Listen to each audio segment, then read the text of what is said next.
نحمدہ ونسلم ونصلی علی رسولہ الکریم اما بعد فاعوذ باللہ من الشیطان الرجیم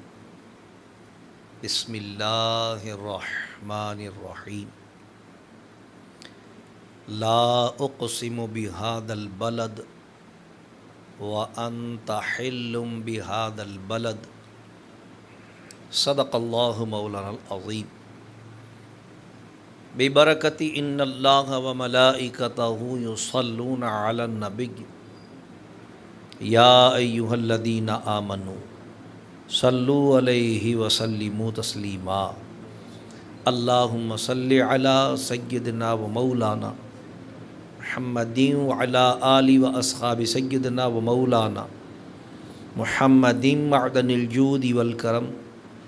وعلیہ و اصحابہ وبارک وسلم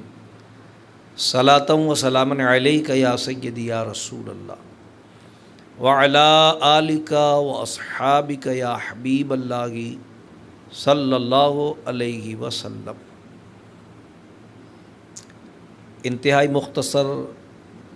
حمد و صلوات کے بعد اللہ تبارک و تعالیٰ کا بے پناہ شکر اور احسان، انتہائی کرم اور انعام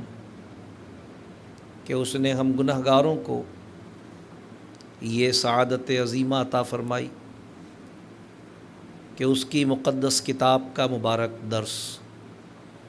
سننے اور سنانے کی نیت سے یہاں جمع ہے۔ درود اس کے پیارے محبوب صلی اللہ علیہ وسلم کی ذات والا صفات پر، کائنات کی ہر نعمت، کونین کی ہر دولت، ملنے والی ہر سعادت انہی کے صدقے و طفیل ہے۔ سلام ان کے ازواجین مطہرات، اہل بیت اطہار، صحابہ کرام، خلفائے راشدین رضوان اللہ تعالی علیہم اجمعین پر۔ قرآن کریم سے معروف آیت مقدسہ کی تلاوت کا شرف حاصل کیا۔ اس سے پہلے کہ تلاوت کردہ آیہ قرآنیہ کے تحت گفتگو عرض کی جائے، اللہ تعالیٰ سے دعا ہے کہ وہ اپنے پیارے حبیب لبیب نبی کریم رؤوف الرحیم علیہ افضل الصلاۃ و تسلیم کے صدقہ و طفیل مجھ گناہ گار کو حق کہنے کی توفیق عطا فرمائے۔ اللہ تبارک و تعالی ہم تمامی اہل ایمان کو حق سن کر حق کو قبول کرنے اور اس پر عمل کرنے کی توفیق عطا فرمائے۔ قرآن کریم سے جو آیت مقدسہ میں نے تلاوت کی، اس میں اللہ تبارک و تعالی نے ارشاد فرمایا، لا اقسم بہذا البلد، مجھے اس شہر کی قسم، وانت حل بہذا البلد، کہ تم اس شہر میں تشریف فرما ہو۔ اللہ تبارک و تعالی نے اس آیت مبارکہ میں شہر مکہ کی قسم ارشاد فرمائی ہے، لیکن قسم کی وجہ حضور صلی اللہ علیہ وسلم کی موجودگی ارشاد فرمائی ہے۔ وَأَنْتَ حِلٌّ بِهَذَا الْبَلَدِ، کہ تم اس شہر میں تشریف فرما ہو۔ گویا وہ ساری نسبتیں جن کے سبب سے اس شہر مقدس کا تقدس قائم تھا، وہ تو پہلے سے موجود تھیں۔ کعبۃ اللہ شریف کا اس شہر میں ہونا، حتیم کا ہونا، مطاف کا ہونا، مقام ابراہیم کا ہونا، حجر اسود کا ہونا، زمزم کے کنویں کا ہونا، صفا اور مروہ کا ہونا، وہ تمام برکتیں، وہ تمام نسبتیں جو اس شہر مقدسہ کے تقدس کا سبب تھیں وہ تو پہلے سے موجود تھیں، لیکن رب کائنات نے وَأَنْتَ حِلٌّ بِهَذَا الْبَلَدِ کہہ کر یہ وضاحت کر دی کہ آج جو اس شہر مقدس کی قسم ارشاد فرمائی جا رہی ہے اس کا تعلق ان پچھلی تقدیس والی نسبتوں کے ساتھ نہیں ہے، بلکہ ان تمام نسبتوں کے ساتھ ساتھ ان تمام نسبتوں کی موجودگی کے باوجود جو سبب آج اس شہر مقدس کے قسم کا بنا ہے وہ آپ کی اس شہر مقدسہ میں موجودگی ہے۔ قرآن کریم میں ایک اور مقام پہ اللہ تبارک و تعالیٰ نے شہر مکہ ہی کی قسم وَهَذَا الْبَلَدِ الْأَمِينَ کہہ کر بیان فرمائی ہے، اور فرمایا گیا کہ امانت والے شہر کی قسم۔ لیکن ان دونوں مقامات پر اللہ تبارک و تعالیٰ نے شہر مکہ کا نام نہیں لیا ہے، دونوں جگہ بلد کا لفظ استعمال کیا گیا ہے جو کہ عموم پر دلالت کرتا ہے، یعنی شہر کی قسم نام نہیں لیا اللہ تبارک و تعالیٰ نے۔ مفسرین نے اس کی بہت ساری حکمتیں ارشاد فرمائی ہیں کہ جب اللہ تبارک و تعالیٰ فرما رہا ہے وَهَذَا الْبَلَدِ الْأَمِينَ، تو اللہ تبارک و تعالیٰ نے مکہ مکرمہ کو جو عظمتیں عطا فرمائی ہیں یقیناً ان کا تعلق حضور صلی اللہ تعالیٰ علیہ وسلم کی ولادت باسعادت کے ساتھ بھی ہے کہ مکہ مکرمہ سرکار علیہ السلام کا مولود مبارکہ ہے،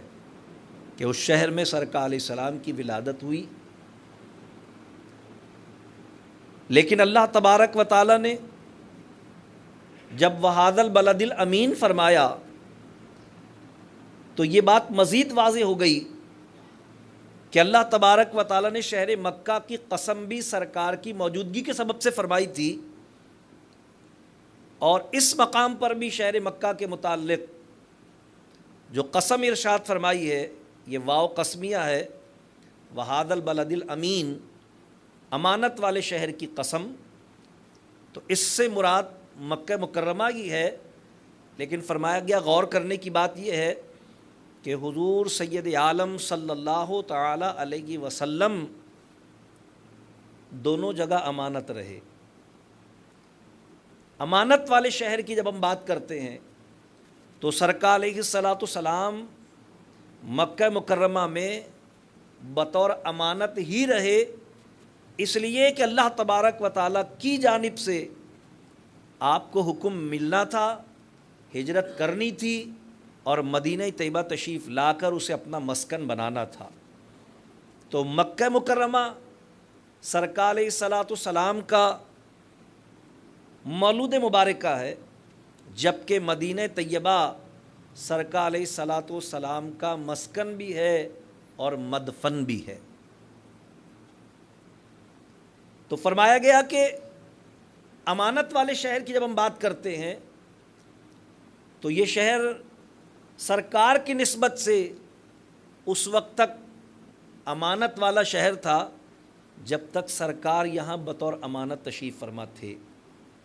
اور جب سرکار علیہ الصلاۃ والسلام مدینہ پاک تشریف لے گئے تو آج وہاں پر سرکار علیہ السلام اپنے روضہ انور میں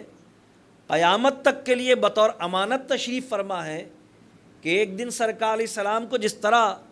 مکے سے ہجرت کر کے مدینے آنا تھا، اسی طرح ایک دن سرکار کو اپنے روضہ اطہر سے اٹھ کر جنت اعلیٰ کی جانب سفر کرنا ہوگا۔ لہذا کہا گیا کہ سرکار علیہ الصلاۃ والسلام وہاں بھی امانت تھے اور یہاں بھی امانت ہیں، اور پچھلی آیت مبارکہ میں اللہ تبارک نے وَأَنْتَ حِلٌّ بِهَذَا الْبَلَدِ کہہ کر تقدس کی وجہ اور قسم کا سبب حضور کی موجودگی فرمایا تھا، تو کہا جب تک سرکار علیہ الصلاۃ والسلام مکہ مکرمہ میں رہے تو وہاد البلد الامین کا مصداق مکہ مکرمہ رہا، اور اب سرکار مدینہ طیبہ میں ہیں تو وہاد البلد الامین کا مصداق مدینہ منورہ ہے۔ جب تک سرکار علیہ السلام مکہ مکرمہ میں رہے لا اقسم بہذا البلد کا مصداق مکہ مکرمہ رہا، کیونکہ وانت حل بہذا البلد کی قید یہ بتا رہی ہے کہ یہ سبب قسم حضور کی موجودگی تھی۔ تو جب تک سرکار مکہ مکرمہ میں تھے تو لا اقسم بہذا البلد کا مصداق مکہ مکرمہ تھا، اور جب سرکار مدینہ طیبہ تشریف لے آئے تو لا اقسم بہذا البلد کا مصداق مدینہ منورہ بن گئے، کیونکہ سبب تقدس حضور علیہ الصلاۃ والسلام کا وجود ہے۔ یہی وجہ ہے کہ اہل ایمان ان دونوں شہروں سے عقیدت رکھتے ہیں اور یکساں عقیدت رکھتے ہیں۔ شہر مکہ بھی اہل ایمان کی عقیدتوں کا مرکز و محور ہے کہ سرکار علیہ الصلاۃ والسلام کا مولد مبارک ہے، اور مدینہ طیبہ بھی اہل ایمان کی عقیدتوں اور محبتوں کا مرکز ہے کہ سرکار علیہ السلام کا مدفن بھی ہے اور سرکار کا مسکن مبارکہ بھی ہے۔ پھر قیامت تک کے لیے اللہ تبارک و تعالیٰ نے ہم اہل ایمان کی بخشش و مغفرت کے لیے جو دروازہ مقرر فرمایا ہے، جس بارگاہ کا تعین فرمایا ہے، اس کے لیے رب کائنات نے وَلَوْ أَنَّهُمْ إِذْ ظَلَمُوا أَنفُسَهُمْ جَاءُوكَ ارشاد فرمایا قرآن عظیم میں، اور جب وہ اپنی جانوں پر ظلم کریں تو اے محبوب صلی اللہ علیہ وسلم تمہاری بارگاہ میں حاضر ہوں۔ ظاہر ہے کہ وہ بارگاہ آج مدینہ منورہ میں ہے، وہ دربار آج مدینہ پاک میں ہے، تو اہل ایمان کی عقیدتوں اور محبتوں کے ساتھ ساتھ ان کی بخششوں اور مغفرتوں کا مرکز و محور بھی مدینہ طیبہ ہے۔ اسی لیے میرے اور آپ کے امام اعلیٰ حضرت امام اہل سنت مجدد دین و ملت امام احمد رضا فاضل بریلوی رحمۃ اللہ تعالیٰ علیہ اس بحث سے جان چھڑاتے ہوئے کہ جس میں لوگ مکہ مکرمہ اور مدینہ طیبہ کا موازنہ کیا چاہتے ہیں، ارشاد فرمایا کہ طیبہ نہ صحیح افضل مکہ ہی بڑا زاہد، طیبہ نہ صحیح افضل مکہ ہی بڑا زاہد، ہم عشق کے بندے ہیں کیوں بات بڑھائی ہے۔ اگر بات اللہ تبارک و تعالیٰ کے گھر کی نسبت سے مکہ مکرمہ کی کرتے ہو تو پھر ہم اللہ تبارک و تعالیٰ کی پسند اور محبت کی نسبت سے مدینہ طیبہ کی بات کرتے ہیں، کیونکہ صحیح مسلم شریف میں حدیث مبارکہ ہے کہ جس وقت رسول اللہ صلی اللہ علیہ وسلم کو اللہ تبارک و تعالیٰ نے مکہ مکرمہ سے ہجرت کا حکم دیا تو حضور علیہ الصلاۃ والسلام کیونکہ مکہ مکرمہ آپ کا وطن تھا تو اس شہر سے بے پناہ محبت کرتے تھے۔ فطری بات ہے کہ جو انسان جہاں پیدا ہوتا ہے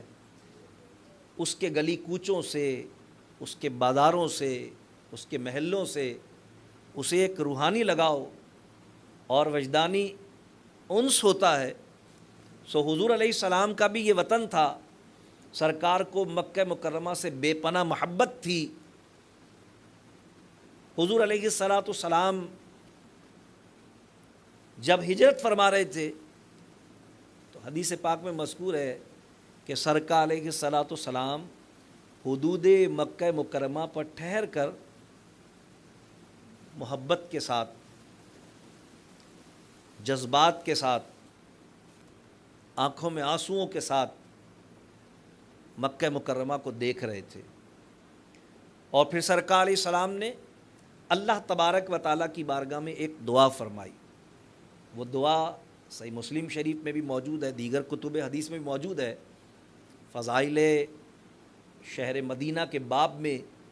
اس حدیث مبارکہ کو بڑی اہمیت حاصل ہے، کیونکہ یہ مدینہ پاک کے باقی فضائل کے اعتبار سے حرف آخر کی حیثیت رکھتی ہے کہ سرکار علیہ السلام نے آسمان کی جانب نگاہیں اٹھا کر عرض کی کہ مولا تو خوب جانتا ہے کہ یہ مکہ مکرمہ، یہ شہر مکہ میرا وطن ہے، میرا مولد ہے، مجھے اس سے محبت ہے، میں دنیا کے تمام شہروں سے بڑھ کر اس سے محبت کرتا ہوں، اگر تیرا حکم نہ ہوتا اور میری قوم نے مجھے ہجرت پر مجبور نہ کیا ہوتا تو میں اس شہر کو کبھی چھوڑ کر نہ جاتا، لیکن کیونکہ تیرا حکم ہے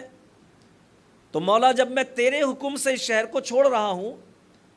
جو کہ مجھے روئے زمین پر تمام شہروں میں سب سے زیادہ عزیز ہے،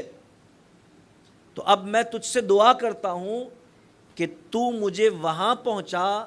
جو روئے زمین پر تمام شہروں میں تجھے سب سے زیادہ عزیز ہو۔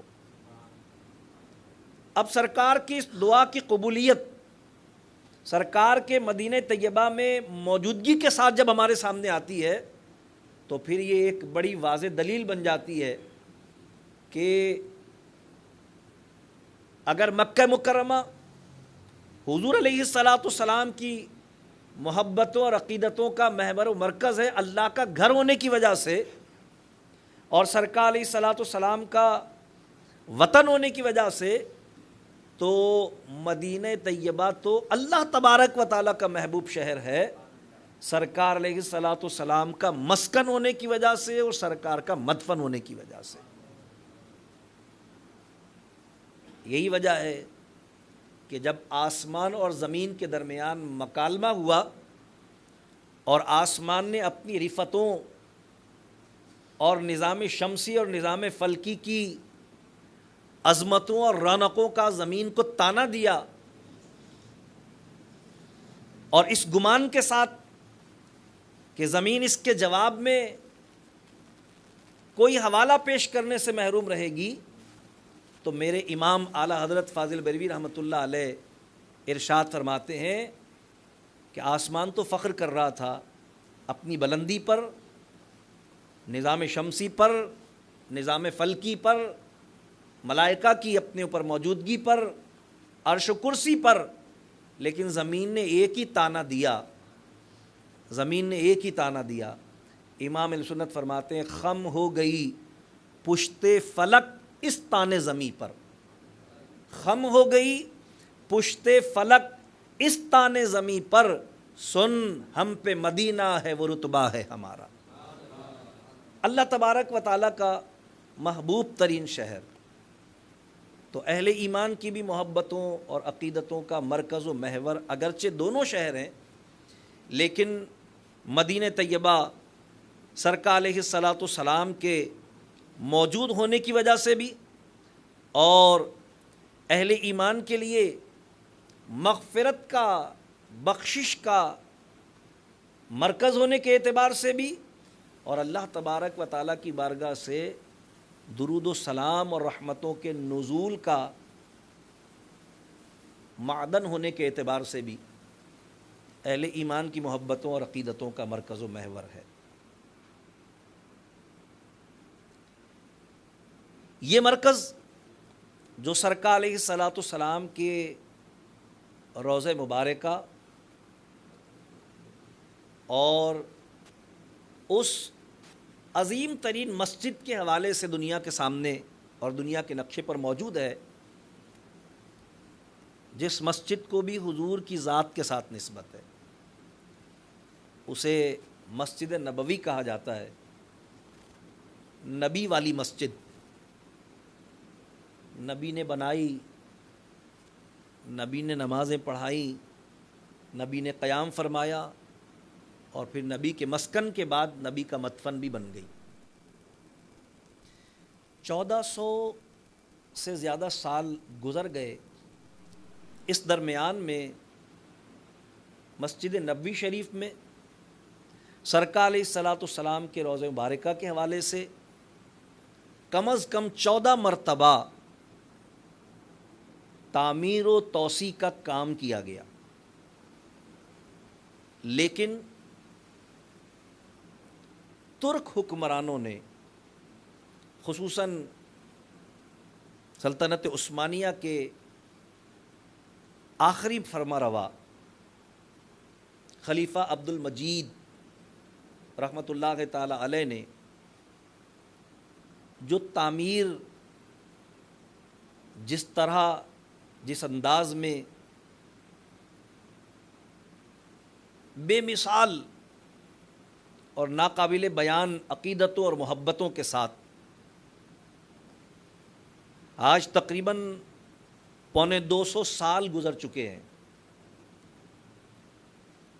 عقیدت و محبت کی اور تعظیم و احترام کی اور ناموس رسالت کی پاسداری کی ایک انوکھی داستان ہے جو تعمیر مسجد نبوی شریف کے ساتھ وابستہ ہے۔ 1924 سے پہلے حرمین شریفین کا انتظام ملک عرب اور اس وقت حجاز مقدس کہلاتا تھا۔ ملک عرب اس وقت حجاز مقدس کہلاتا تھا، یعنی سرکاری نام اس کا حجاز مقدس تھا، اور اس پر ترک حکمران یعنی عثمانی خلیفہ حاکم تھے۔ یہ سلطنت عظیم سلطنت تھی، چین، روس، ایران، عراق، شام، مصر، جزائر عرب سمیت 3 بر اعظموں پر پھیلی ہوئی یہ سلطنت عثمانیہ، جس کا رقبہ کم و بیش 20 لاکھ مربع میل سے زیادہ تھا، یہ مسلمانوں کی شوکت رفتہ کی ایک عظیم یاد ہے، جو کہ کچھ اپنوں کی غداریوں اور کچھ غیروں کی سازشوں سے تقریباً 625 سال قائم رہنے کے بعد 1924 میں ختم ہو گئی، جس کی قدر تفصیل ہم انشاءاللہ گفتگو کے اختتام پر آپ حضرات کی خدمت میں عرض کریں گے۔ ابھی جو بات ہمیں عرض کرنی ہے وہ ان ترک حکمرانوں کی عقیدت، محبت سے لبریز، احترام اور تعظیم سے لبریز وہ انداز تعمیر ہے جس کی مثال پوری دنیا میں کسی دوسری تعمیر کے ساتھ قائم نہیں کی جا سکتی۔ حرمین شریفین کا انتظام، جیسا کہ میں نے عرض کیا کہ ترک حکمرانوں کے ہاتھ میں تھا، جو کہ صرف عقیدہ حق اہل سنت و جماعت کے حامل ہی نہیں تھے، بلکہ سرکار علیہ الصلاۃ والسلام کی تعظیم و محبت کے اس معیار کو بھی اپنے دلوں میں رکھتے تھے جس کو احادیث مبارکہ نے ایمان کی اساس اور بنیاد قرار دیا ہے۔ انہوں نے جیسے ان کے ہاتھ میں یہ انتظام آیا، انہوں نے فوری طور پر کچھ اقدامات کیے۔ ان اقدامات میں سر فہرست مقامات مقدسہ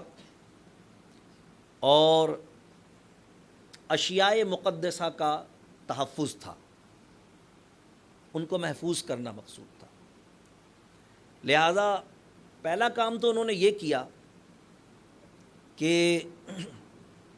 دنیا میں جہاں کہیں بھی حضور صلی اللہ علیہ وسلم کے تبرکات تھے، سرکار کی زیر استعمال اشیاء تھیں، ان سب کو محفوظ کرنے کے لیے ترکی کے دارالخلافہ استنبول میں ایک بہت عظیم الشان محل قائم کیا، جس کو توپ کاپی ہاؤس کہا جاتا ہے۔ اس کو آپ ایک عجائب گھر بھی کہہ سکتے ہیں، لیکن ظاہر ہے اس میں عجوبہ کچھ نہیں ہے، اس لیے اس کو عجائب گھر کہنا مناسب نہیں ہے۔ حضور علیہ الصلاۃ والسلام کے تبرکات کو جس انداز سے وہاں پر محفوظ کیا گیا ہے، آپ کو سن کر حیرت ہوگی کہ حضور علیہ الصلاۃ والسلام کے زیر استعمال سرمے کی سلائی، مثال دے رہا ہوں میں، اس کو انہوں نے محفوظ کیا ہے، تو اس کے لیے جو باکس انہوں نے بنایا ہے جس میں اس کو رکھا گیا ہے، وہ پورا سونے کا ہے۔ یعنی آج اس ایک باکس کی مالیت لاکھوں ڈالر ہے۔ ہر وہ تبرک جو ان کو کہیں سے بھی حضور علیہ السلام کا دستیاب ہوا، اس کے لیے ایسا ہی اہتمام اور ایسا ہی شایان شان انتظام کیا، اور ان سب کو وہاں پر محفوظ کیا۔ اس کے ساتھ ساتھ جب ان اشیاء مقدسہ کی حفاظت کا کام مکمل ہوا اور ان کو وہاں پر بہت شان کے ساتھ زیارت کے لیے رکھ دیا گیا، تو اس کے بعد انہوں نے پھر توجہ کی مقامات مقدسہ کی نشاندہی اور ان کے تحفظ کی طرف، کیونکہ ایک طویل زمانہ گزرنے اور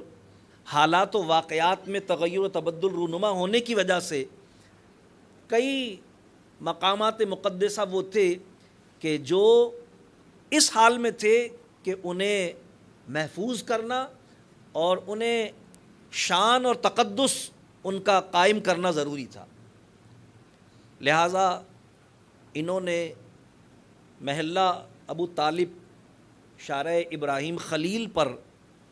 حضور علیہ السلام کے والد ماجد حضرت عبداللہ کی قبر شریف کی نشاندہی کی اور اس کی حفاظت کا سامان کیا، اس کو محفوظ کیا انہوں نے۔ اس کے ساتھ ہی ساتھ حضور علیہ السلام کا مولود مقدسہ، یعنی وہ مکان جس میں سرکار علیہ السلام کی ولادت باسعادت ہوئی تھی، اس کا صرف تعین ہی نہیں کیا، بلکہ اس کو اس کی قدیم بنیادوں پر، اس کے قدیم اینٹوں اور پتھروں کے ساتھ پوری احتیاط اور تقدس کے ساتھ دوبارہ تعمیر کیا اور لوگوں کی زیارت کے لیے اس کو محفوظ کیا۔ ہر سال 12 ربیع الاول شریف کے موقع پر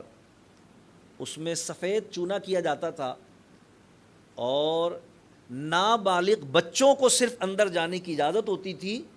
اور وہ وہاں بیٹھ کر درود و سلام اور تلاوت قرآن کیا کرتے تھے۔ یہ تسلسل ان کے دور حکومت میں جاری رہا۔ اسی طرح حضور علیہ السلام کی والدہ ماجدہ حضرت آمنہ خاتون رضی اللہ تعالی عنہا کی قبر شریف، جو کہ جدہ سے رابق کے قریب پہنچ کر مستورہ ایک علاقہ ہے، اس سے ملحقہ ایک چھوٹی سی آبادی ہے قدیم زمانے کی، جس کو ابوا کہا جاتا ہے، قصبہ ہے چھوٹا سا ایک، اس سے اس کے پاس ایک پہاڑ پر ان کا مزار مبارکہ تھا، اس کی نشاندہی کی، اس کے چاروں طرف پتھروں کی فصیل تعمیر کی، اس کو محفوظ کیا اور لوگوں کے لیے اس کی زیارت کا اہتمام کیا۔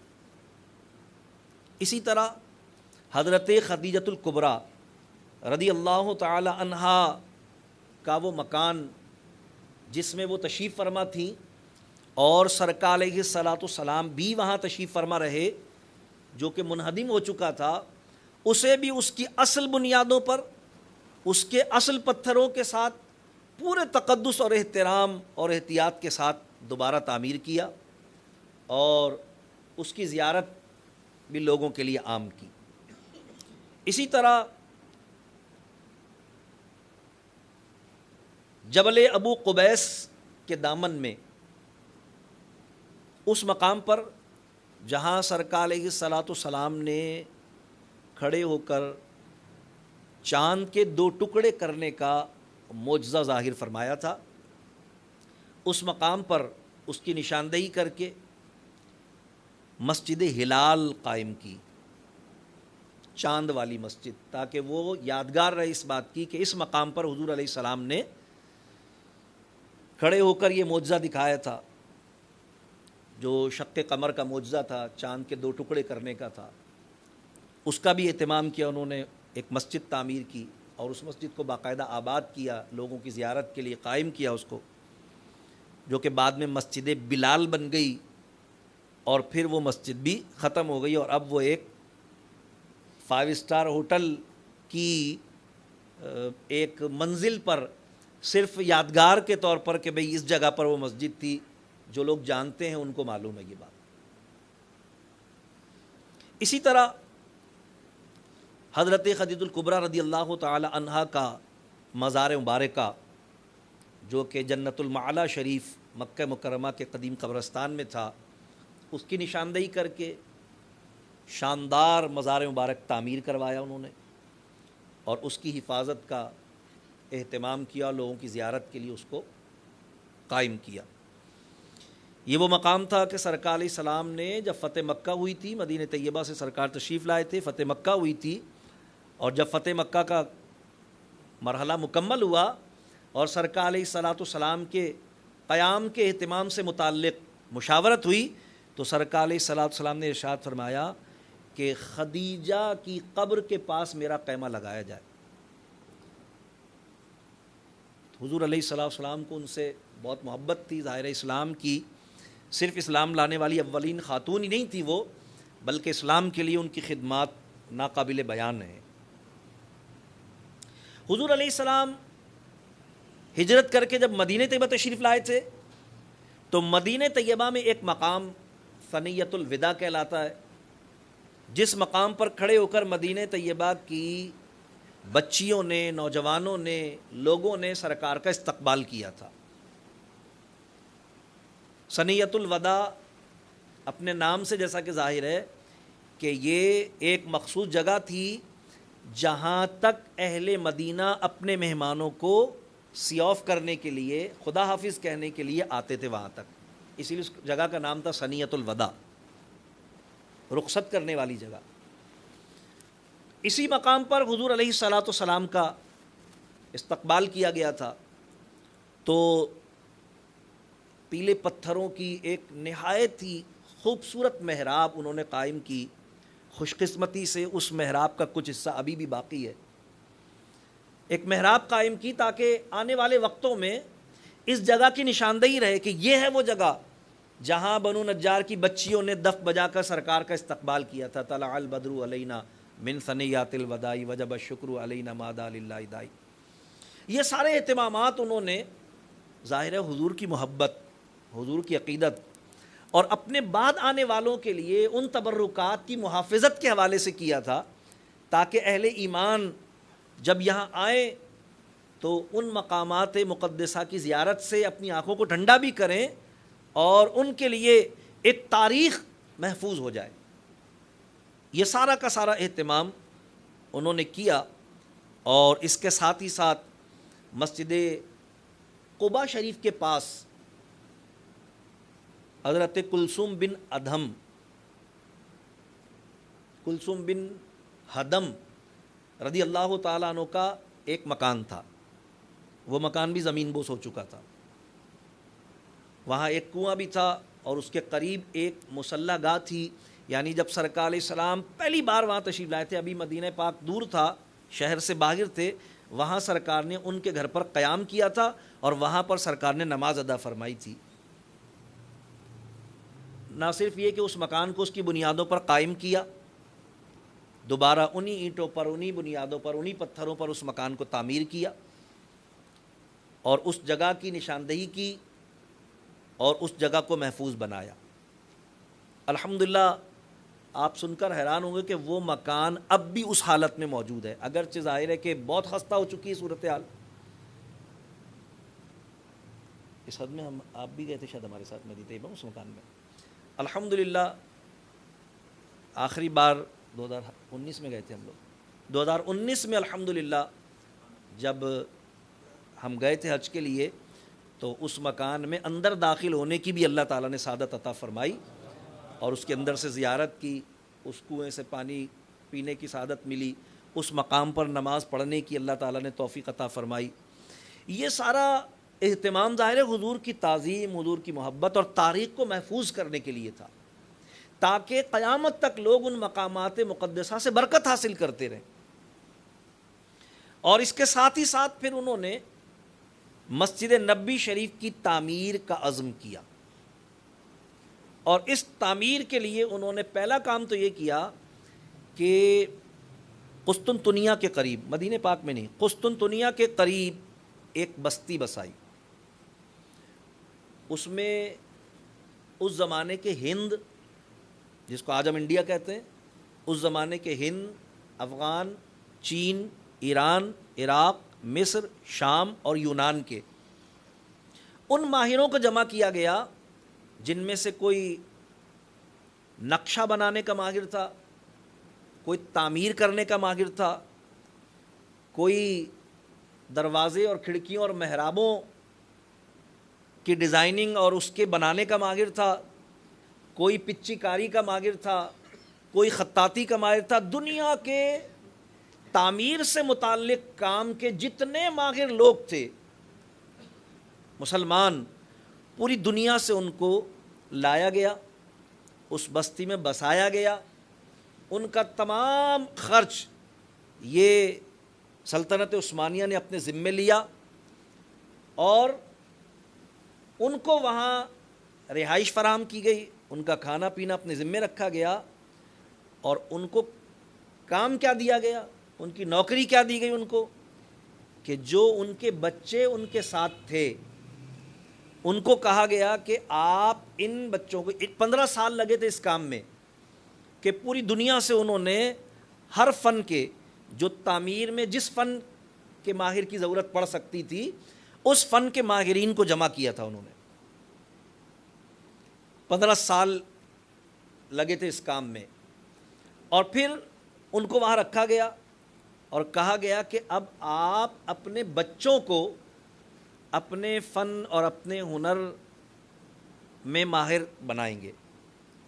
اور ہمارا کام یہ ہوگا، مطلب آپ کا کام صرف یہ کہ آپ اپنا فن جس کمال کے ساتھ منتقل کر سکتے ہیں وہ اپنے بچوں میں منتقل کریں، اور ہمارا کام آپ کو رہائش، طعام، قیام فراہم کرنے کے ساتھ ساتھ یہ ہوگا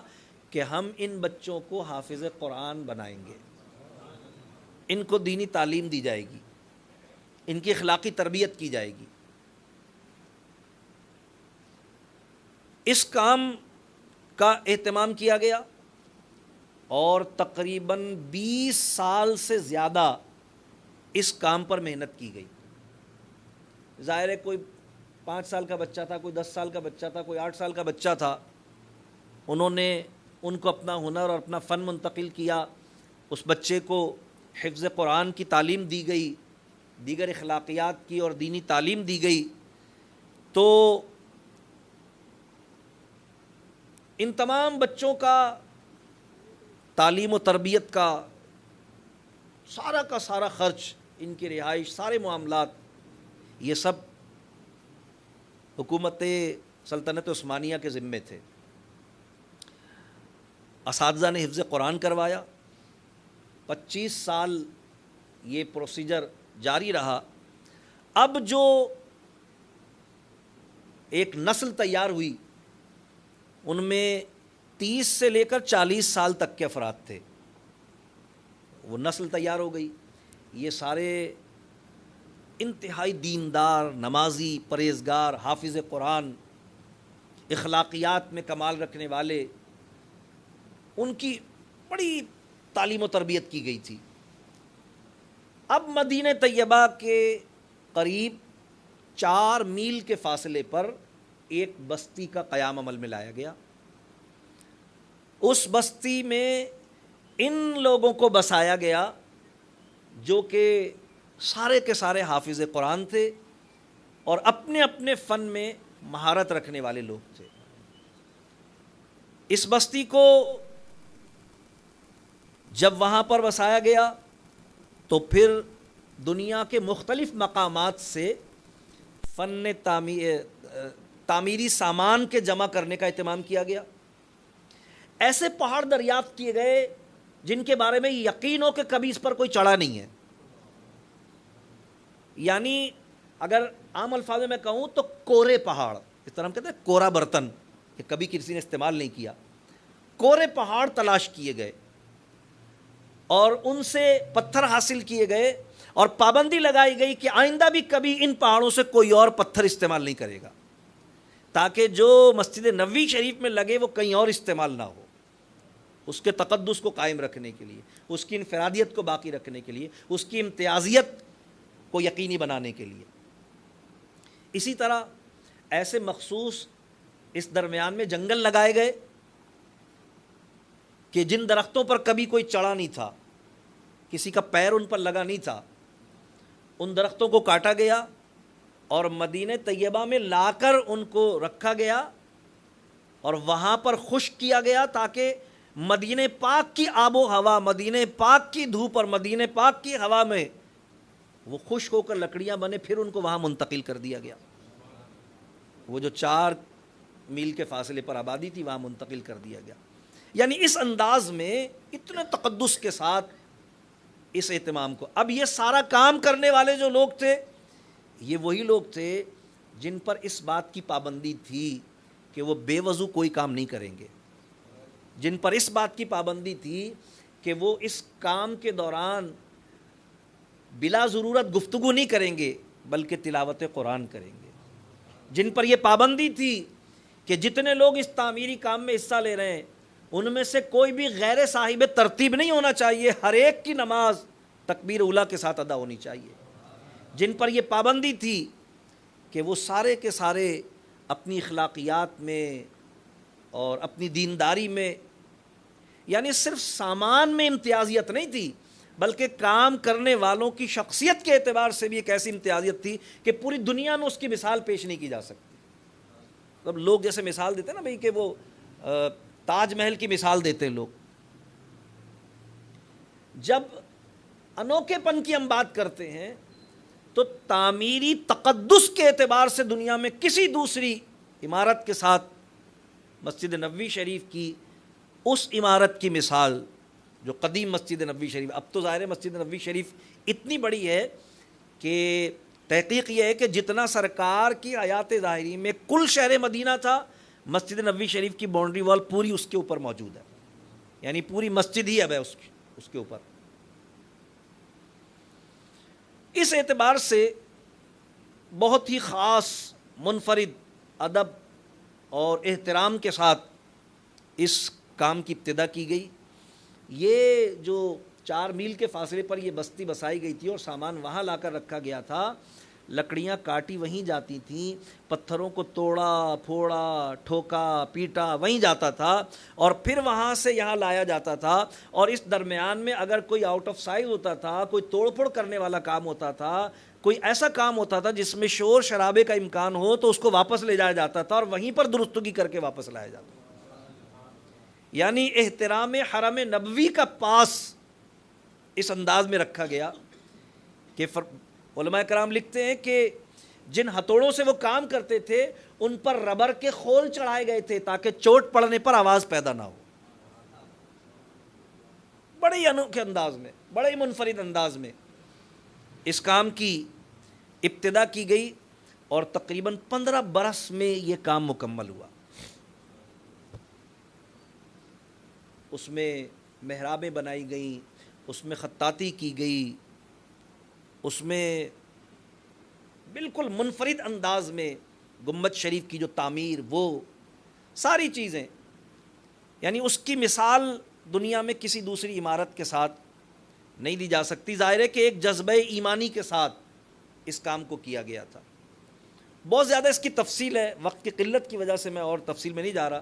لیکن جب آپ نے سمجھ لیا کہ کس تقدس کے ساتھ اس کی تعمیر کی گئی تھی تو میں آپ سے عرض کرتا ہوں کہ اس کی جو افتتاح کی تقریب تھی نا، وہ بھی پوری دنیا میں کسی اور عمارت کی افتتاح کی تقریب میں اپنی امتیازیت اور انفرادیت رکھتی ہے. وہ کیا ہوا؟ وہ یہ ہوا کہ تعمیر کا کام جب مکمل ہوا تو پھر خلیفہ عبد المجید کی خدمت میں یہ بات بتائی گئی کہ اب کام مکمل ہو چکا ہے، اب افتتاح کا وقت ہے. تو انہوں نے پوری دنیا سے اس وقت کے چوٹی کے 500 علماء اور مشائخ کو دعوت دی. وہ پہلے استنبول آئے اور استنبول سے لے کر مدینہ طیبہ تک ایک پٹری بچھائی گئی. یہ ٹرین کا ابتدائی دور تھا. ایک پٹری بچھائی گئی جو آج تک موجود ہے. دو چیزیں بڑی انفرادیت کے ساتھ زمانہ قدیم کی یادگار ہونے کے اعتبار سے موجود ہیں. ایک تو عنبریہ ریلوے اسٹیشن ہے مدینہ طیبہ میں، مسجد نبوی سے 0.5 کلومیٹر کے فاصلے پر ہے. گورنر مدینہ کی جو سرکاری عمارت بنی ہوئی ہے اس کے بالکل ساتھ یہ اسٹیشن ہے، عنبریہ ریلوے اسٹیشن کہلاتا ہے. وہاں آج تک وہ ٹرین اور اس کے ڈبے اور اس کا انجن موجود ہے. اللہ تعالیٰ آپ کو لے جائے تو آپ زیارت کر سکتے ہیں. استنبول سے لے کر مدینہ طیبہ تک یہ پٹری بچھائی گئی، بالکل ویسے ہی جیسے خلیفہ ہارون رشید کی بیوی زبیدہ خاتون نے مینا کے اور عرفات کے میدانوں میں حجاج کرام کی خدمت گزاری کے لیے اپنی عقیدتوں کو پیش کرتے ہوئے دریائے دجلہ، عراق، دریائے دجلہ سے ایک نہر جاری کی تھی، ایک نہر بنائی تھی جس کے آثار ابھی بھی میدان عرفات میں آپ دیکھ سکتے ہیں. جب زیارت کرواتے ہیں لوگوں کو تو دکھاتے ہیں کہ یہ نہر زبیدہ کے آثار ہیں. ظاہر ہے اس زمانے میں موٹریں نہیں تھیں، مشینیں نہیں تھیں، لیکن ظاہر ہے وہ تو خلیفہ ہارون رشید کے دور کی بات ہے نا، اور بہت پرانی بات ہے. سلطنت عثمانیہ کی بات تو خیر قریب کی ہے، ماضی قریب کی. لیکن دریائے دجلہ کا پانی یہاں پر یعنی میدان عرفات تک آتا تھا. یعنی اس کو یوں سمجھ لیجئے کہ سائنسی پیمانوں پر اس انداز سے اس کا سلوپ بنایا گیا تھا کہ وہاں سے پانی یہاں تک آتا تھا اور لوگ اس سے سیراب ہوتے تھے. آج تک اس کے آثار موجود ہیں. تو اسی طرح یہ بھی موجود ہے وہاں پر عنبریہ ریلوے اسٹیشن. انشاءاللہ آپ اللہ تعالیٰ ہم سب کو لے کر جائے تو آپ زیارت کریں گے اس کی. ٹرین کی ایجاد کا ابتدائی دور تھا، یعنی ماڈرن نہیں ہوئی تھی ٹرین اس وقت تک. وہی وہ انگارے، لوہے، کوئلے ڈال کر اس کو چلایا جاتا تھا. تو ظاہر ہے جیسا آپ نے دیکھا ہوگا کہ آج بھی جب ٹرین چلتی ہے تو جو وی آئی پیز ہوتے ہیں ان کے لیے سب سے آخر میں ڈبہ لگایا جاتا ہے. ظاہر ہے اس کا اور دوسرے مقصدوں کے ساتھ ساتھ ایک مقصد یہ بھی ہوتا ہے کہ عوامی شور شرابہ اور دیگر معاملات سے اس کو یعنی کم سے کم سابقہ اور رابطہ رہے. اسی اعتبار سے ظاہر ہے کہ وہ ٹرین لگائی گئی، خلیفہ کو لایا گیا، آخری ڈبے میں خلیفہ کو بٹھایا گیا، ٹرین وہاں سے روانہ ہو گئی. کیونکہ خلیفہ تو ظاہر ہے خلیفہ وقت تھے تو وہ بالکل عین وقت پہ آئے ہوں گے اور ان کو اس میں بٹھا دیا گیا ہوگا. تو ان کو اندازہ نہیں تھا. اندازہ ان کو کب ہوا؟ اندازہ ان کو جب ہوا جب ٹرین مدینہ پاک پہنچ گئی اور اسٹیشن پر آ کر رک گئی. اور اب کیونکہ ٹرین کا رخ تو مدینہ طیبہ کی طرف تھا نا، تو جب سب سے پچھلے ڈبے سے خلیفہ اور باقی ڈبوں سے علماء اتر کر مسجد نبوی شریف کی طرف چلے تو جیسے جیسے وہ انجن سے قریب ہوتے گئے ان کو شور سنائی دیا گیا. بہت آواز ہوتی تھی اس میں، وہ جو انگاروں سے، کوئلوں سے انجن چلتا تھا، بھگ بھگ بھگ بھگ بھگ بھگ بہت آواز کرتا تھا وہ. تو جب انہوں نے وہ آواز سنی وہاں قریب پہنچ کر تو انہوں نے کہا اس کو بند کرو فوراً. اتنا شور، اتنی آواز مدینہ پاک میں، اس کو بند کروا دیا. اس کو بند کروا دیا اور واپس دوبارہ کبھی وہ اسٹارٹ نہیں ہوا، دوبارہ کبھی اس کو چلایا نہیں گیا. پھر بادشاہ نے، خلیفہ نے سواریوں کے لیے دوسرے انتظام کیے. کہا اتنا شور مدینہ طیبہ میں، مراد یہ تھی کہ اگر مجھے پتا ہوتا تو پھر میں بیٹھ کے نہیں آتا اس پر، کہ جب یہ ٹرین چلی ہوگی تو اس نے تو بہت آواز کی ہوگی. تو وہ آج تک اسی جگہ پر اسی طرح کھڑا ہوا ہے. زنگ آلود ہو چکے ہیں اس کے ڈبے، اس کا انجن، سب کچھ، لیکن موجود ہے. آپ جائیں تو آپ اپنی آنکھوں سے دیکھ سکتے ہیں۔ اب ان علماء اور ان مشائخ کے ساتھ جب خلیفہ ٹرین سے اترے ہیں تو ننگے پیر یہ علماء اور مشائخ یہاں آئے اور انہوں نے مسجد نبوی شریف کی عمارت کا افتتاح نماز ادا کر کے اور حضور علیہ السلام کی بارگاہ میں درود و سلام پیش کر کے کیا۔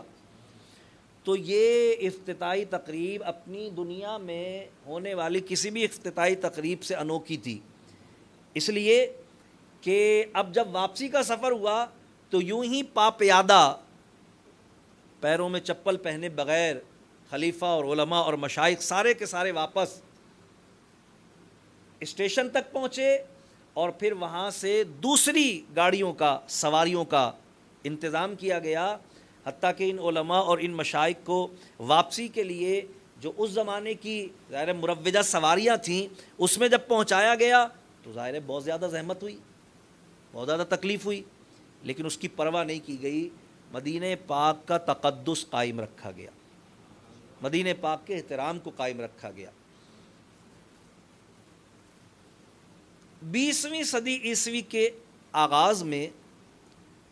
جب پہلی جنگ عظیم، یہ 1918 کی بات ہے کہ فرانس اور اٹلی کے خلاف سلطنت عثمانیہ نے جرمنوں کا ساتھ دیا، اس وقت کی جو بھی سیاسی حکمت عملی ہوگی ان کا ساتھ دیا۔ آپ سب کو پتہ ہے کہ کس طریقے سے انہوں نے یہودیوں کو ختم کیا تھا چن چن کے، لیکن خدا کا کرنا ہے کہ وہ جنگ ہار گئے، اور ظاہر ہے کہ جب وہ اتحاد جس کا حصہ سلطنت عثمانیہ کے حکمران تھے جنگ ہار گئے تو سلطنت عثمانیہ بھی تسخیر ہو گئی۔ ادھر جنگی حالات کا فائدہ اٹھاتے ہوئے انگریزوں نے سازشیں شروع کر دی تھیں اور جال بن دیے تھے، لہذا نجدی باغی عرب جو کہ آل سعود سے تعلق رکھتے تھے وہ پہلے ہی انگریزوں کی سازش میں شریک تھے اور حرمین شریفین پر اپنا اقتدار قائم کرنے کے لیے بے تاب تھے، لہذا انہوں نے ابتدائی طور پر نجد میں اپنی بادشاہت کا اعلان کیا، اور پھر 1924 میں انگریزوں کے ساتھ ایک معاہدہ کر کے جس میں آل شیخ یعنی محمد بن عبد الوہاب نجدی کی اولاد اور آل سعود شاہ سعود اور اس کے متعلقین جو کہ باغی تھے اور اس قبیلے سے تعلق رکھتے تھے، یہ بھی ذہن میں رکھیے ان کا شجرہ نسب موجود ہے کہ جس کے لیے حضور علیہ السلام نے فرمایا تھا، حضرت عمر رضی اللہ عنہ جب تلوار نکالی تھی سرکار کی گستاخی کے کرنے پر کہ اس شخص نے کہا تھا محمد انصاف کرو انصاف، سرکار نے فرمایا تیری ناک خاک آلود ہو، میں انصاف نہیں کروں گا تو کون انصاف کرے گا؟ حضرت عمر نے تلوار نکال لی، سرکار علیہ السلام نے ارشاد فرمایا عمر رہنے دو اسے، یہ ایک نہیں ہے یہ بہت ہیں، اور ان کی نسل میں بہت ہوں گے، اور یہ وہ لوگ ہوں گے جو قرآن پڑھیں گے، ان کے قرآن پڑھنے کے سامنے تم اپنے قرآن پڑھنے کو ہیج جانو گے، جو نمازیں پڑھیں گے ان کی نماز پڑھنے کے سامنے تم اپنی نمازوں کو ہیج جانو گے، لیکن ایمان ان کے حلق سے نیچے نہیں اترے گا، قرآن ان کے حلق سے نیچے نہیں اترے گا۔ یہ انہی کی اولاد میں سے تھے، اور جب انگریزوں کی حمایت اور تائید کے ساتھ انہوں نے حرمین شریفین پر حملہ کیا تو ترکوں نے تقدس حرمین شریفین کو قائم رکھنے کے لیے مقابلہ کرنے کا ارادہ بالکل نہیں کیا، حالانکہ وہ چاہتے تو مقابلہ کر سکتے تھے، لیکن غور کرنے کی بات ہے کہ وہ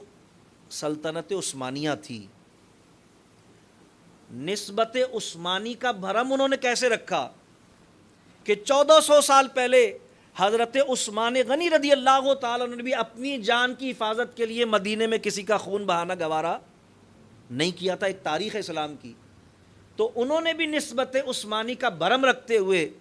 اپنی تلوار سے کسی ایک انسان کا بھی خون بہانا گوارا نہیں کیا، اور حرمین شریفین اور عرب شریف کی حکمرانی ان کے حوالے کر دی. سلطنت عثمانیہ خلیفہ عبد المجید نے اپنی فوجوں کو واپس بلا لیا، اور پھر آل سعود نے حجاز مقدس کا نام تبدیل کر کے، یہ 1924 کی بات ہے، حجاز مقدس سرکاری نام تھا، اس کو تبدیل کر کے السعودیہ العربیہ اس کا نام کر دیا، یعنی اپنے نام سے اس کو منسوب کر لیا. اور پھر محمد بن عبد الوہاب نجدی کے عقائد کی پیروکاری اور ترویج و اشاعت کرتے ہوئے تمام نقوش عقیدت و محبت کو ایک ایک کر کے مٹانا شروع کر دیا. جس قدر عقیدتوں اور محبتوں کے ساتھ انہوں نے یہ تعمیرات اور یہ تحفیظات کی تھیں، محفوظ کیا تھا چیزوں کو، اور تعمیر کر کے ان کی شان و شوکت کو قائم کیا تھا، سب ختم کر دیا انہوں نے. حضور علیہ السلام کے مولود شریف کی عمارت کو ختم کیا، وہاں پر ایک لائبریری تعمیر کر دی. ابھی وہ لائبریری موجود ہے، پرانی عمارت ہو گئی ہے لیکن موجود ہے، ابھی بھی موجود ہے. جنت البقیع شریف کے تمام مزارات کو گرا دیا انہوں نے، جنت المعلا شریف کے تمام مزارات کو گرا دیا انہوں نے، اور جملہ مزارات اور علامات کو ختم کرتے گئے. بازار شریف کی توسیع کے بہانے حضرت عبداللہ کی قبر مبارکہ کو کھودا اور انہیں وہاں سے نکال کر جنت البقیع شریف میں کسی نامعلوم مقام پر منتقل کر دیا. حضرت آمنہ رضی اللہ تعالی عنہا کے مزار شریف کو بلڈوز کیا، اور کیونکہ وہ اکیلا تھا، جنت البقیع میں تو ان کی حفاظت اور ان کا اہتمام موجود تھا، وہ اکیلا تھا، تو اس کو بالکل مٹانے کے در پہ ہوئے وہ، اور اس کو اس طریقے سے ختم کیا کہ بالکل اس کو بلڈوز کر دیا، یعنی بلیڈ چلا کر قبر کے علامات تک کو ختم کر دیا. بلکہ بعض لوگ فرماتے ہیں کہ اس کی باقیات کو بھی انہوں نے وہاں سے معاذ اللہ ختم کر دیا. مقام صرف مکہ مکرمہ سے مدینہ طیبہ جاتے ہوئے شاہراہ پر ایک مقام ہے جہاں پر حضرت میمونہ رضی اللہ تعالیٰ عنہ کا مزار شریف بہت عالی شان بنوایا تھا انہوں نے، عثمانیوں نے. اس کو بلڈوز کر دیا، ختم کر دیا. آج ایک چار دیواری میں صرف ایک پتھر کی نشاندہی کے ساتھ قبر کی علامت موجود ہے. اسی طرح دیگر چیزوں کو انہوں نے ختم کیا. اللہ تبارک و تعالیٰ نے اپنی شان کا اظہار بہرحال فرمایا. اس سارے معاملے میں ظاہر اللہ تبارک تعالیٰ کی حکمت تو اللہ ہی جانتا ہے، لیکن آج بھی آپ جائیں، اللہ تبارک تعالیٰ آپ سب کو بار بار لے جائے،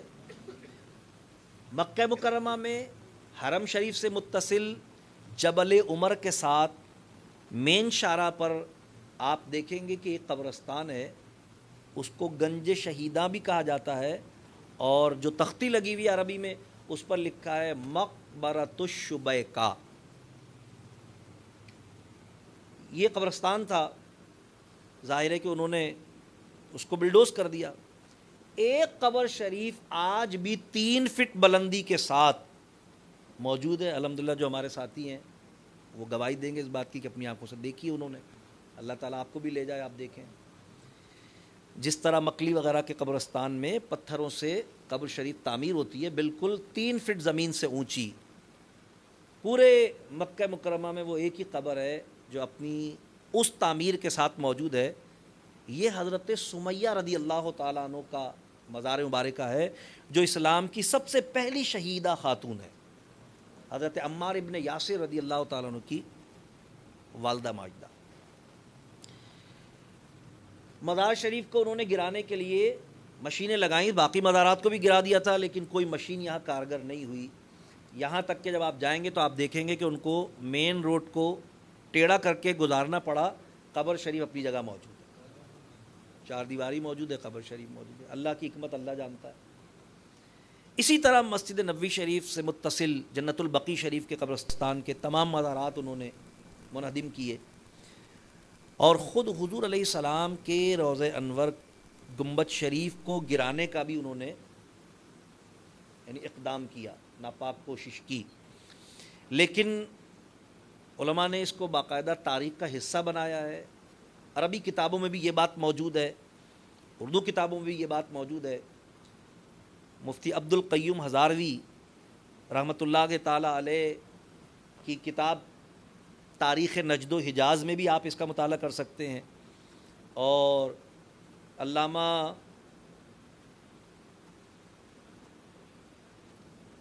کا نام میری زبان پہ نہیں، مشتاق احمد نظامی صاحب رحمۃ اللہ تعالی علیہ ہندوستان کے عالم دین ہیں، ان کی کتاب خاک حجاز کے نگہبان، اس میں بھی آپ مطالعہ کر سکتے ہیں، جس کا خلاصہ دوسرے لوگوں نے بھی تلخیص کے طور پر کتابچے کی شکل میں، حضرت کی جو اصل کتاب ہے وہ تو بہت ضخیم کتاب ہے، یہ جو بازار میں عام طور پر دستیاب ہے یہ اس کا خلاصہ ہے جو چند صفحات پر مبنی ہے، اس میں ساری تفصیل کو انہوں نے لکھا ہے۔ آج بھی وہ علامتیں موجود ہیں، نشانات موجود ہیں جو گنبد شریف کو گرانے کے لیے چوٹ لگائی گئی تھی، لیکن علماء نے لکھا ہے کہ 2 مہینے سے زیادہ مسلسل یہ کوششیں کرتے رہے، لیکن مسجد نبوی شریف کے ایک ستون کو بھی گرانے پر قادر نہیں ہوئے۔ 2 مہینے سے زیادہ انہوں نے کوشش کی۔ علماء فرماتے ہیں یہ ان تعمیر کرنے والوں کے اخلاص اور محبت کا مظہر تھا۔ انہوں نے درود پاک پڑھ کر، قرآن پاک پڑھ کر، باوضو ہو کر جس انداز میں یہ تعمیر کی تھی نا، اللہ تبارک و تعالیٰ کو ان کی عقیدتوں اور محبتوں کی حفاظت منظور تھی، لہذا وہ اپنی اصل حالت پر جو سلطنت عثمانیہ کی تعمیر ہے، قدیم مسجد نبوی شریف آج بھی اپنی اسی اصل حالت پر موجود ہے۔ الغرض پوری دنیا میں انہوں نے وہابی مذہب کا پرچار کیا، جس کے نتیجے میں فرقہ واریت اور تکفیریت کو فروغ دیا گیا، حضور علیہ السلام کی تعظیم اور محبت کی نفی کی گئی، درود و سلام کی مخالفت کی گئی، مزارات سے دشمنی روا رکھی گئی، اور نوبت یہ آئی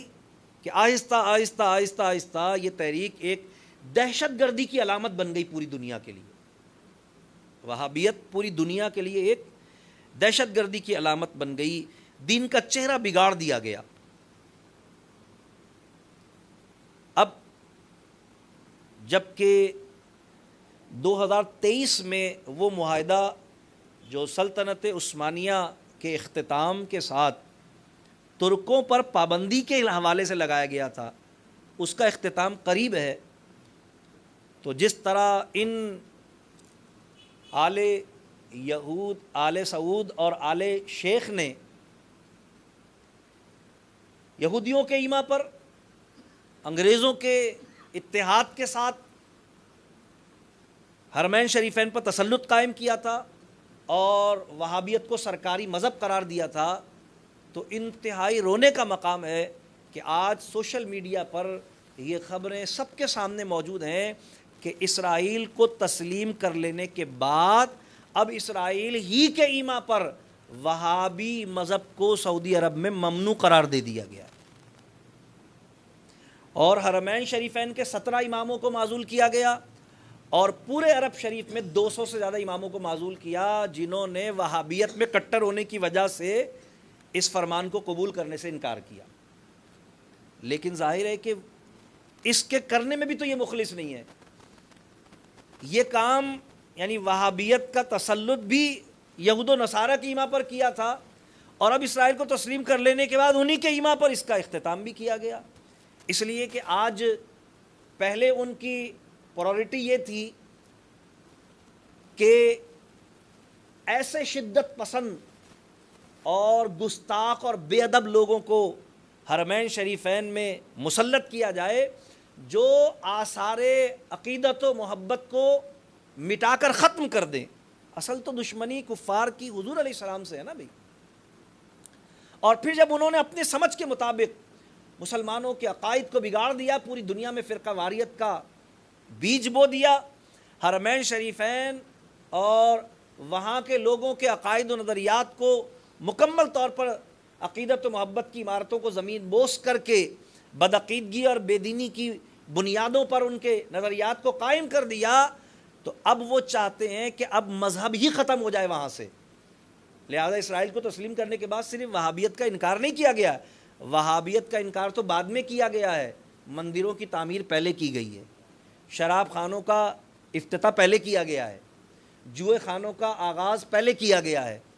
اس کا مطلب کیا ہے؟ اس کا مطلب یہ ہے کہ پہلے عقیدہ حق اہل سنت و جماعت کو ختم کرنے کے لیے وہابیت کے لبادے کو پیش کیا گیا، اور اب وہابیت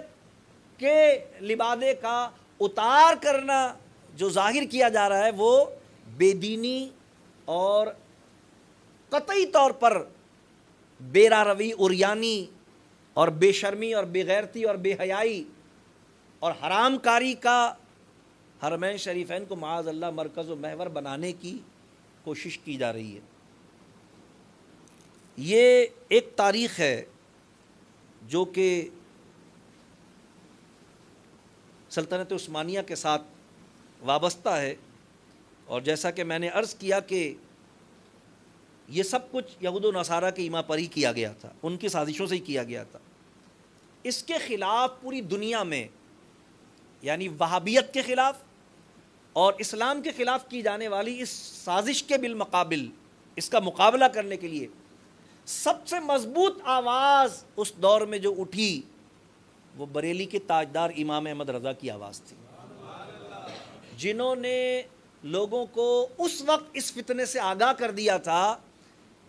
کہ آج ان کے وصال کو 100 سال سے زیادہ گزر چکے ہیں، آج وہ ساری چیزیں جو انہوں نے بیان کی تھی وہ دنیا کے سامنے آ رہی ہیں، اور اس وقت انہوں نے اہل ایمان کو جو سبق پڑھایا تھا وہ حضور کی محبت و تعظیم کا سبق تھا کہ اللہ کی سرتا بقدم شان ہے یہ، انسان نہیں انسان وہ انسان ہے یہ، قرآن تو ایمان بتاتا انہیں، ایمان یہ کہتا ہے میری جان ہے یہ۔ اور اس وقت لوگوں کے دلوں میں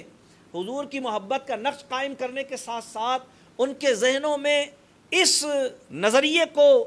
راسخ کرنے کے لیے اپنی تمام تر صلاحیتیں اور اپنے سارے وسائل بروئے کار لائے تھے کہ دشمن احمد پہ شدت کیجئے، ملحدوں کی کیا مروت کیجئے، شرک ٹھہرے جس میں تعظیم رسول، اس برے مذہب پہ لعنت کیجئے۔